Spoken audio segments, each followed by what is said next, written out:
طالوت نے اپنے لشکر میں اناؤنس کیا کہ جو شخص جالوت کو قتل کرے گا میں اپنی بیٹی کا نکاح اس سے کروں گا اور اپنی آدھی سلطنت اسے دے دوں گا، مگر کسی نے جواب نہیں دیا۔ لڑائی کی صفیں بن گئیں اور حضرت داؤد علیہ السلام اپنے ہاتھ میں پتھر پھینکنے والی رسی لے کر جالوت کے سامنے آ گئے۔ بنی اسرائیل کے وہ سولجرز اس کی قوت اور باڈی دیکھ کر گھبرا گئے، کیونکہ وہ بہت بڑے جسم اور بڑے قد کا ظالم آدمی تھا۔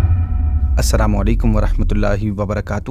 معلوماتی سیریز تاریخی فیصلے ہسٹورک ڈیسیژنز کی آج کے ایپیسوڈ میں آپ کو ویلکم۔ ناظرین، آج بات ہوگی ایک ایسے فیصلے، ایسے ڈیسیژن کے بارے میں جس نے ایک بکریاں چرانے والے آدمی کو وقت کا بادشاہ بنا دیا، کنگ بنا دیا۔ آج کی ایپیسوڈ میں بات ہوگی جنگ کی، آزمائش کی، امتحان کی، تکلیف کی، قوموں کی ہلاکت و بربادی کی، ایک قوم کی تقدیر کی، سب پر باتیں ہوں گی آج کے ایپیسوڈ میں۔ ناظرین، حضرت موسیٰ علیہ السلام کے بعد جب بنی اسرائیل کے عقائد و اعمال نہایت خراب ہو گئے، وہ بت پرستی میں مبتلا ہو گئے اور ان کی نافرمانی اور گناہ اپنی انتہا یعنی پیک کو پہنچ گئے، تو ان پر قوم جالوت کو مسلط کر دیا گیا، جن کو عمالقہ بھی کہتے ہیں۔ جالوت اپنے وقت کا ایک نہایت ظالم اور جابر بادشاہ تھا۔ اس کی قوم کے لوگ مصر اور فلسطین کے درمیان بحر روم کے ساحل پر رہتے تھے۔ انہوں نے بنی اسرائیل کے شہر چھین لیے، ان کے لوگ گرفتار کر لیے اور ان پر ہر طرح کی سختیاں کی۔ At that time there was no profit in the بنی اسرائیل۔ اس زمانے میں بنی اسرائیل میں کوئی نبی موجود نہیں تھے۔ خاندان نبوت میں سے صرف ایک عورت باقی رہی تھی جو اس وقت امید سے تھی۔ ناظرین، پرانے وقتوں میں ایسا ہوتا تھا کہ بعض اوقات ایک ہی خاندان میں سے نبی آتے تھے، جیسے کہ حضرت ابراہیم علیہ السلام کے بعد جتنے بھی نبی آئے ہیں وہ آپ ہی کی اولاد سے آئے ہیں۔ پھر کچھ ٹائم بعد ان خاتون کے ہاں ایک بیٹے کی پیدائش ہوئی جن کا نام شمویل رکھا گیا۔ جب وہ بڑے ہوئے تو انہیں توریت کا علم حاصل کرنے کے لیے بیت المقدس کے شہر بھیجا گیا۔ وہاں پہ ایک بزرگ عالم دین ان کے سپرد ان کو کر دیا گیا۔ وہ آپ کے ساتھ بڑی شفقت کرتے اور آپ کو اپنا بیٹا کہتے تھے۔ جب حضرت شمویل علیہ السلام بالغ ہونے کی عمر کو پہنچے تو ایک رات آپ اس عالم کے قریب آرام فرما رہے تھے کہ حضرت جبریل علیہ السلام نے اسی عالم کی آواز میں یا شمویل کہہ کر پکارا۔ آپ عالم کے پاس گئے اور فرمایا کہ آپ نے مجھے پکارا۔ عالم نے اس خیال سے ان کے انکار کرنے سے کہیں آپ ڈر نہ جائیں یہ کہہ دیا کہ بیٹا تم سو جاؤ۔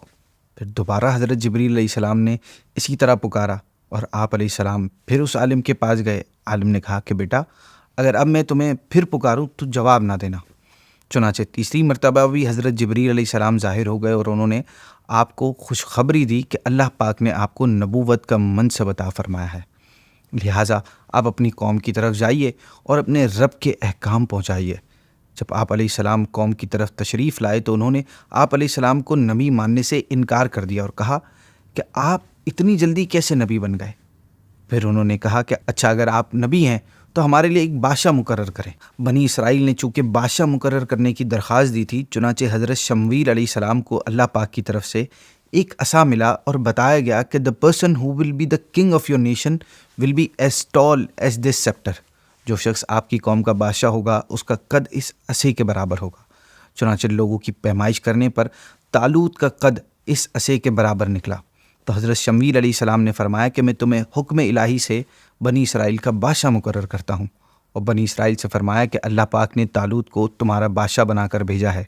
بنی اسرائیل کے سرداروں نے اپنے نبی حضرت شمویل علیہ السلام سے کہا کہ نبوت تو لاوی بن یعقوب علیہ السلام کی اولاد میں چل رہی ہے اور سلطنت یہود بن یعقوب کی اولاد میں، تو طالوت تو ان دونوں خاندانوں میں سے نہیں ہے، پلس یہ ایک غریب آدمی بھی ہے، کوئی مال و دولت بھی اس کے پاس نہیں ہے، تو یہ بادشاہ کیسے ہو سکتا ہے؟ اس سے زیادہ بادشاہت کے حقدار تو ہم ہیں۔ ناظرین، اس معاملے میں یہ بنی اسرائیل کی پہلی نافرمانی تھی کہ اللہ پاک کے حکم کے مقابلے میں انہوں نے اپنا قیاس کیا اور بلا وجہ کی بحث کی۔ انہیں بتایا گیا کہ سلطنت کوئی وراثت نہیں ہے کہ کسی نسل اور خاندان کے ساتھ خاص ہو، اس کا دار و مدار صرف اللہ پاک کے فضل پر ہے۔ طالوت کو تم پر اللہ پاک نے بادشاہ مقرر کیا ہے، مزید وہ علم و قوت میں تم سے بڑھ کر ہے، اور چونکہ علم اور قوت سلطنت کے لیے بڑے مددگار ہوتے ہیں اس لیے وہی بادشاہت کا مستحق ہے۔ تفسیر میں آتا ہے کہ طالوت اس ٹائم میں تمام بنی اسرائیل میں سب سے زیادہ علم رکھتا تھا اور فزیکلی بھی بہت زیادہ اسٹرانگ اور ایکٹیو تھا۔ بنی اسرائیل نے چونکہ طالوت کی بادشاہت پر کوئی نشانی مانگی تھی، اس پر اللہ پاک کے حکم سے حضرت شمویل علیہ السلام نے فرمایا کہ طالوت کی بادشاہی کی نشانی یہ ہے کہ تمہارے پاس تمہارا وہ مشہور و معروف بابرکت تابوت واپس آ جائے گا، جس سے تمہیں تسکین ملتی تھی، سکون ملتا تھا، جس میں حضرت موسیٰ اور حضرت ہارون علیہ السلام کے تبرکات تھے۔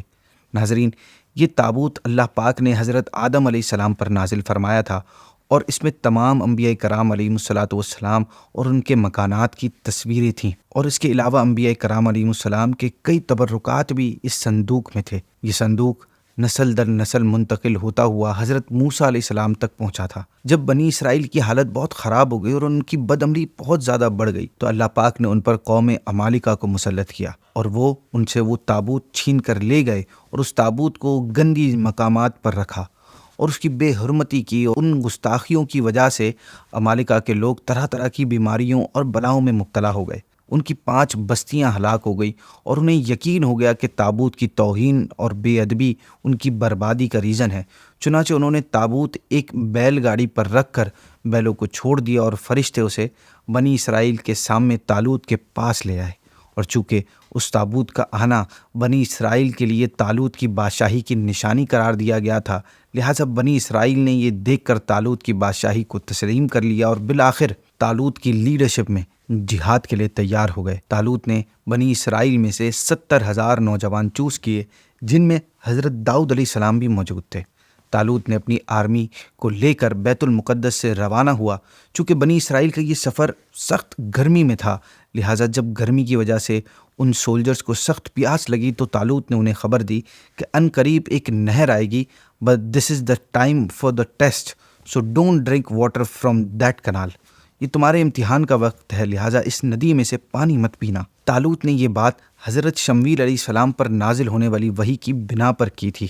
آپ نے فرمایا، جو اس نہر سے زیادہ پانی پیے گا وہ میری جماعت میں نہیں رہے گا، کیونکہ یہ ان کے لیے ایگزام تھا، ایک ٹیسٹ تھا کہ شدید پیاس کے وقت جو ثابت قدم رہے گا وہ آئندہ بھی ثابت قدم رہے گا اور سختیوں کا مقابلہ کر سکے گا، اور جو اس وقت اپنی خواہش کو اپنے اوپر حاوی کر لے گا وہ نافرمانی کرے گا، اور آئندہ کی سختیوں کو وہ کیسے برداشت کر سکے گا۔ صرف چلو بھر چند گھونٹ پی لینے کی اجازت تھی، سیر ہو کر مطلب پیٹ بھر کر پینا منع تھا۔ ناظرین، جب وہ نہر آئی تو بنی اسرائیل کی اکثریت اس امتحان میں ناکام ہو گئی، دے فیلڈ، اور انہوں نے جی بھر کر پانی پیا۔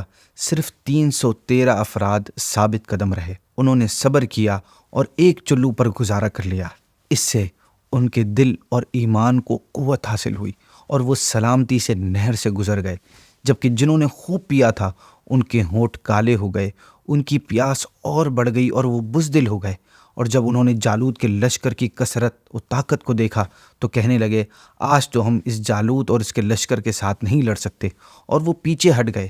اور ان میں جو 313 سولجرز تھے انہوں نے کہا کہ ایسا تو کتنی مرتبہ ہوا ہے کہ چھوٹے گروہ نے اپنے بڑے گروہ پر اللہ پاک کے حکم سے غالب آ جاتے ہیں، ان پر حاوی ہو جاتے ہیں۔ اللہ پاک تو صبر کرنے والوں کے ساتھ ہے۔ چنانچہ جب لشکر سامنے ہوئے تو ان سولجرز نے اللہ پاک کی بارگاہ میں دعا کی، اے اللہ، ہمیں دشمن کے مقابلے میں میدان جنگ میں صبر کی توفیق دے اور ہمیں ثابت قدمی نصیب فرما، اور کافروں کے مقابلے میں ہمیں اپنی حمایت و نصرت عطا فرما۔ جب دونوں لشکر میدان میں آمنے سامنے ہوئے تو جالوت نے بنی اسرائیل سے مقابلہ کرنے والا طلب کیا۔ بنی اسرائیل کے وہ سولجرز اس کی قوت اور باڈی دیکھ کر گھبرا گئے، کیونکہ وہ بہت بڑے جسم اور بڑے قد کا ظالم آدمی تھا۔ طالوت نے اپنے لشکر میں اناؤنس کیا کہ جو شخص جالوت کو قتل کرے گا میں اپنی بیٹی کا نکاح اس سے کروں گا، اور آدھا ملک اپنی آدھی سلطنت اسے دے دوں گا۔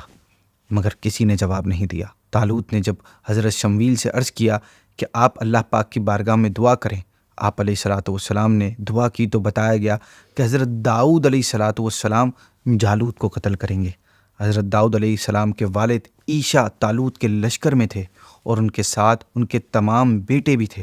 آپ علیہ السلام ان میں سب سے چھوٹے تھے۔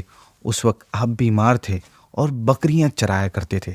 جب طالوت نے آپ علیہ السلام سے عرض کیا کہ اگر آپ جالوت کو قتل کر دیں گے تو میں اپنی بیٹی سے آپ کی شادی کرا دوں گا اور آدھا ملک آپ کے نام کر دوں گا، تو آپ علیہ السلام نے اس پیشکش کو قبول فرما لیا اور جالوت کی طرف روانہ ہو گئے۔ لڑائی کی صفیں بن گئیں اور حضرت داؤد علیہ السلام اپنے ہاتھ میں پتھر پھینکنے والی رسی لے کر جالوت کے سامنے آ گئے۔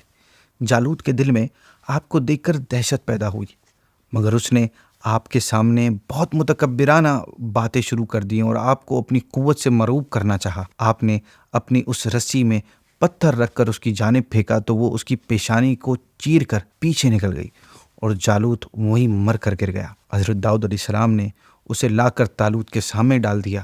تمام بنی اسرائیل جالوت کی موت سے بڑے خوش ہوئے اور پھر وعدے کے مطابق طالوت نے حضرت داؤد علیہ السلام کو آدھی سلطنت کا مالک بنانے کا فیصلہ کیا۔ پھر آدھی سلطنت دینے کے ساتھ ساتھ اپنی بیٹی کا نکاح بھی آپ کے ساتھ کر دیا۔ طالوت کے اس فیصلے سے آپ علیہ السلام پہلے طالوت کی آدھی بادشاہت کے، پھر طالوت کی وفات کے بعد پوری سلطنت کے بادشاہ بن گئے۔ اللہ پاک نے آپ علیہ السلام کو حکومت اور نبوت دونوں عطا فرمائے اور آپ کو جو چاہا وہ سکھایا، آپ کو جانوروں کی بولیاں سمجھنے کی صلاحیت کے ساتھ اور بہت سے انعامات سے نوازا۔ ناظرین، اسی کے ساتھ آج کی ایپیسوڈ کو اینڈ کرتے ہیں۔ انشاءاللہ کل آپ سے پھر ملاقات ہوگی ایک نئے فیصلے، نئی ایپیسوڈ کے ساتھ۔ السلام علیکم ورحمۃ اللہ وبرکاتہ۔